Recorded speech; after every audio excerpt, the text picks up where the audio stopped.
The MLB season is gearing up towards October, so I'm joined at the desk by Evan and Luis, who are going to break down the heated MVP race in the MLB in both leagues. So Luis, who should be the MVP, you think? Honestly, I think it's going to be Matt Carpenter. The Cardinals have been struggling for the first half of the season, and they needed kind of a boost, and he was that boost. In the month of July, he had 11 home runs in July and 9 home runs in August, and there was a huge series against the Los Angeles Dodgers where the Cardinals swept the Dodgers, and he was a big piece in Game 1 when he went 3 for 5 with a home run in the 9th inning against Kenley Jansen to kind of propel them forward into the standings. I mean, Carpenter's had a good second half. He really got hot following the All-Star break, but he hasn't been consistent enough for me. I'm going to also stay in the NL Central for my National League MVP and go with the Brew Crew and Christian Yelich. I mean, he's hitting .313 this year, which is an all-time career high with 30 home runs, also a career high.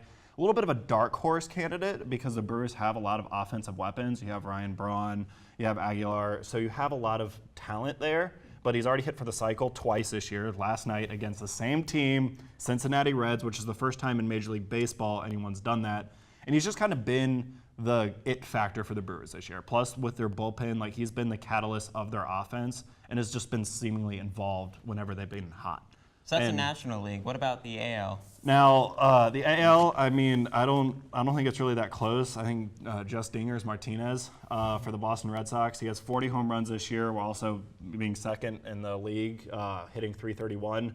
You know, like I said, 40 home runs, 121 RBIs. In his first year in Boston, like this is huge. And that's what the Red Sox went out and did. They got a big home run hitter to kind of propel their offense. I mean, you've seen what the Red Sox have been doing this year. They've been unreal. They're currently 103 and 47, and I think he is the main factor behind it.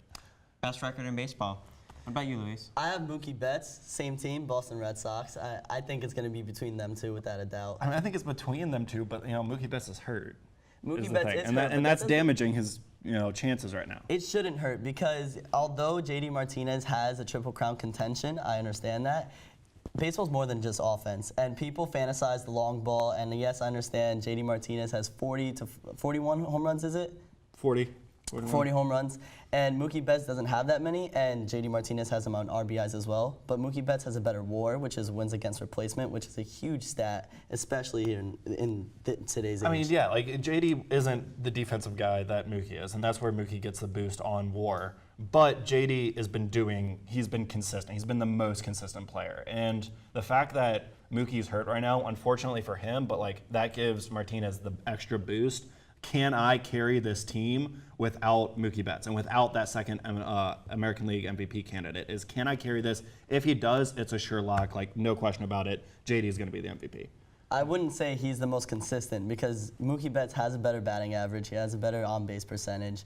And yeah, I understand, like you said, the long ball, and he's hurt, and it does hurt his chances a little bit. JD's been the most consistent like throughout like a career. You know, Mookie's had up years, he's had But down it's for years. the season, though. It's not. But for this season, he's been, he's hitting .331, which is tops in his career. I mean, Mookie Betts is hitting like .343, but like .331 is nothing to laugh at. Like that is consistent for a season. That's true. I understand that. But I think MVP is all around, and JD Martinez is just offense. Mookie Betts has the defense, the base running, and the batting average. I mean, also people do look at offense. I mean, you look at the voters for this, like it is offensive driven. You've seen it year after year after year. Best offensive player has won. I mean, you saw it last year with Altuve, who has kind of a combination of everything with power, speed, average, defense. But then this, like in past years, you have Miguel Cabrera, who is power, offense, average, RBIs, and that is JD Martinez. So I see a reincarnation of that, and that's why I say JD.